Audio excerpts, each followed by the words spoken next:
அன்பு உள்ளங்கள் அனைவருக்கும் வணக்கம். வாழ்க வளமுடன். வீனஸ் வாஸ்து திருநெல்வேலி மாவட்டம் அம்பாசமுத்திரத்திலிருந்து மீண்டும் உங்கள் வீனஸ் எம் இசக்கிவேலு. ஓம் சரவணபவ. எல்லா புகழும் இயற்கைக்கு.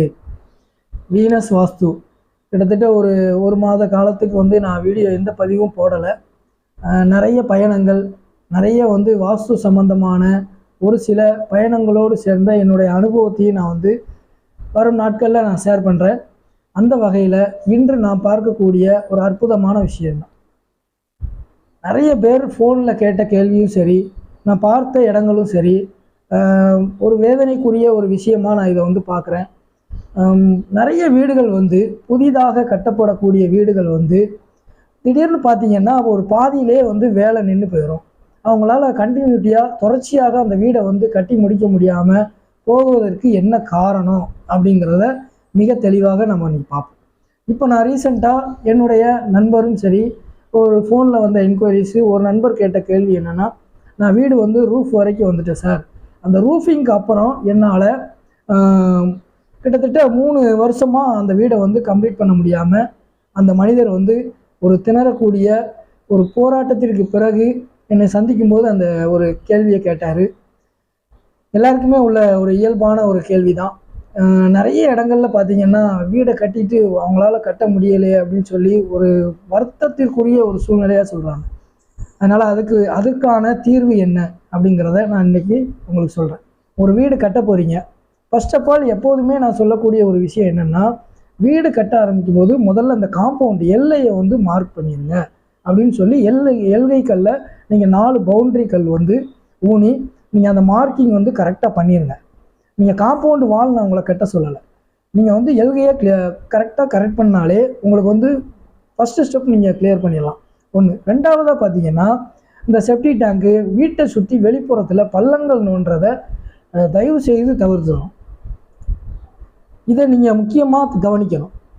ரெண்டாவது விஷயம். அப்புறம் 3வது விஷயம் என்னன்னு பார்த்தீங்கன்னா, வேலை செய்யக்கூடிய அந்த மனிதர்களுக்காக இருந்தாலும் சரி, அந்த கட்டிட வேலை செய்யக்கூடிய கான்ட்ராக்டுகளாக இருந்தாலும் சரி, நீங்கள் அவங்களுக்குரிய பணத்தை நீங்கள் ஒரு தொகை கூட நிலுவை இல்லாமல் நீங்கள் செலுத்தினால் மட்டும்தான் அந்த வீடு உங்களுக்கு ஒரு மிகப்பெரிய சக்ஸஸை கொடுக்கும். நான் லோன் போட்டு வீடு கட்டுறேன் சார், கான்ட்ராக்டுக்காரங்க சொல்லிட்டேன், ஆனால் அவர் செஞ்சு கொடுக்க மாட்டேன்றாரு. நீங்கள் ஒரு லோன் ஒரு ஸ்டேஜ் வைஸாக தான் வாங்குவீங்க. ஃபர்ஸ்ட் ஆஃப் ஆல் பணம் ரொம்ப முக்கியம். வீடு கட்டுறதுக்கு கடன் வாங்கி நீங்கள் கட்டுறீங்க அப்படின்னா அது ஒரு பிரச்சனைக்குரிய விஷயமாக தான் இருக்கும். இப்போ நிறைய இடங்கள்ல நான் பார்த்த அனுபவங்களில் ஒரு லோன் ப்ராசஸில் தான் வீடு கட்டுறாங்க. சில இடங்களில் அந்த லோன் ஒரு ஸ்டேஜ் வைஸுக்கு வரும்போது அந்த ஸ்டேஜை கம்ப்ளீட் பண்ண முடியாமல் அப்படியே போட்டுருந்தாங்க. அப்புறம் கான்ட்ராக்டுக்காரங்களுக்கும் இவங்களுக்கும் பிரச்சனை. ஒன்று. 3வது நான் இன்னொரு விஷயம் என்னென்னா, அந்த வீடை கட்டும்போதே பவுண்ட்ரி வால் எல்கையை நீங்கள் கொடுத்ததுக்கப்புறம் வீட்டையும் நீங்கள் ஸ்கொயராக அமைச்சாலே நிச்சயமாக அந்த வீடு எந்த ஒரு பாதிப்பும் இல்லாமல் 99.9% நிச்சயமாக ஒரு வெற்றிகரமான ஒரு வீடை கட்டி முடிக்க முடியும் அப்படிங்கிறது தான் நிச்சயமான உண்மை. குறிப்பாக இந்த வடக்கும் மேற்கும் சந்திக்கக்கூடிய வடமேற்கு மூலையில் நீங்கள் ஏதாவது எக்ஸ்டெண்ட் பண்ணாலோ அதை கட் பண்ணாலோ இந்த பாதிப்புகள் ஒரு வீடு வேலை முடிக்க முடியாமல் திணறக்கூடிய சூழ்நிலைகள், பணப்பற்றாக்குறை, இதே போல் பிரச்சனைகளை நான் நிறைய பார்க்குறேன். அப்போது அந்த வீடை முடிந்த அளவு ஸ்கொயராக பண்ணணும். அப்புறம் பார்த்தீங்கன்னா, வீடு இப்போ எந்த நண்பர் என்ன கேள்வி அப்படின்னா, ரூஃப் வரைக்கும் போட்டார். ரூஃப் வரைக்கும் வந்த வீடு ஏன் ரூஃபுக்கு அப்புறம் என்னால் கட்ட முடியலை? இதுதான் அவருடைய கொஸ்டின்ஸ். அப்போது இந்த கேள்விக்கு நான் என்ன சொல்கிறேன் அப்படின்னா, அவர் இந்த வடமேற்கு உள்ள செப்டி டேங்கெலாம் நான் ரூஃபிங்க்கு அப்புறம் தான் சார் தோண்டினேன் அப்படின்னு சொன்னார். இதுவரை நான் இது ஒரு வித்தியாசமான ஒரு விஷயத்தை நான் சொல்கிறேன். ஆனால் அவர் பண்ண தவறு என்ன அப்படின்னா, அந்த வீட்டை சுற்றி காம்பவுண்டு வால் பவுண்டரிக்கெல்லாம் ஊனலை, அந்த எதுவுமே பண்ணலை. அவர் வீடை கடகடன்னு கட்டியிருக்காரு. ரூஃபிங் லெவல் வரவும், ரூஃப் கான்கிரீட் போடவும் அதோட அந்த வீடு நிற்கக்கூடிய சூழ்நிலைக்கு தள்ளப்படுது. அப்போ நான் அவருக்கு என்ன சொன்னேன் அப்படின்னா, முதல்ல அந்த பவுண்ட்ரி வால் நீங்கள் உங்கள் இடத்த சுற்றி இருக்கக்கூடிய காம்பவுண்ட் வாலுக்கு பவுண்ட்ரி வால் கல்லை ஊனுங்க அப்படின்னு சொன்னேன். ஒன்று.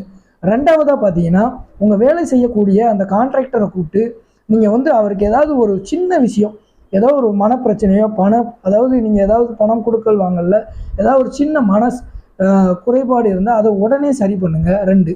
3வதாக பார்த்தீங்கன்னா, நாம் செய்யக்கூடிய சில தவறுகளும் சரி. அப்போ அந்த வீட்டில் அந்த வடமேற்கு மூலையை எக்ஸ்டெண்ட் ஆனதை உடனே என்ன பண்ணுறாங்க, அதை வந்து கட் பண்ணி அதை எடுக்கிறாங்க. இது 3வது. 4வதாக ஒரு விஷயம் என்னன்னு பார்த்தீங்கன்னா, அந்த காம்பவுண்ட் வால் வந்து நீங்கள் அந்த வீடு கட்டி முடிக்கும் வரை காம்பவுண்ட் வாலுக்கு வந்து பவுண்டரி வாலே இல்லாமல் கட்டுறதுனால அது ஒரு பாதுகாப்பற்ற தன்மையாகவும் அதாவது அந்த வடமேற்கில் எக்ஸ்டெண்ட் பண்ணக்கூடிய நம்ம வந்து அந்த பில்டிங்கை வந்து அது ஒரு பற்றாக்குறையை தரக்கூடிய ஒரு விஷயமாகவும் தான் நான் பார்க்குறேன்.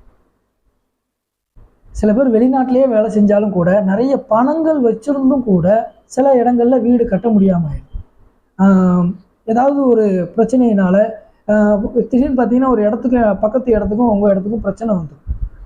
இதே போல் ஏதாவது ஒரு குறை அது மெயினாக நீங்கள் கவனிக்கணும் அப்படின்னா, நீங்கள் வந்து இந்த வடமேற்கு இந்த ஸ்கொயர் ஆர் ரெக்டாங்குலர் நீங்கள் தாண்டிட்டீங்க அப்படின்னாலே ஒரு வீடு வந்து உங்களை வீடு கட்ட ஒரு கொஞ்சம் இன்னல்களை கொடுக்க தான் செய்யும் அப்படிங்கிறது தான் நிச்சயமான ஒன்று. அதனால் நீங்கள் வந்து பவுண்ட்ரி கல் முதலே ஊனிடணும். ஒரு வீடு பாதியில் நிற்குது அப்படின்னா ஒரு வாஸ்து நிபுணரை கூப்பிட்டு என்ன தவறு பண்ணியிருக்கீங்க அப்படிங்கிறத நீங்கள் கொஞ்சம் செக் பண்ணி பாருங்கள். சும்மா வீடியோ வாயிலாக நம்ம சொல்லக்கூடிய விஷயங்களை நீங்கள் கேதர் பண்ணாலும் மிக அக்யூரேட்டாக அந்த இடத்த வந்து நம்ம நேரில் ஆய்வு செய்யாமல் வீடியோ பதிவு மூலமாக நீங்கள் எதையாவது ஒன்று பண்ணி மீண்டும் மீண்டும் தவறுகளை நோக்கி நகராமல் பக்கத்தில் இருக்கக்கூடிய ஒரு வாஸ்து நிபுணரை அழைத்து பாருங்கள். அதுதான் உங்கள் வாழ்க்கையில் மென்மேலும் வளர உறுதுணையாக இருக்கும்.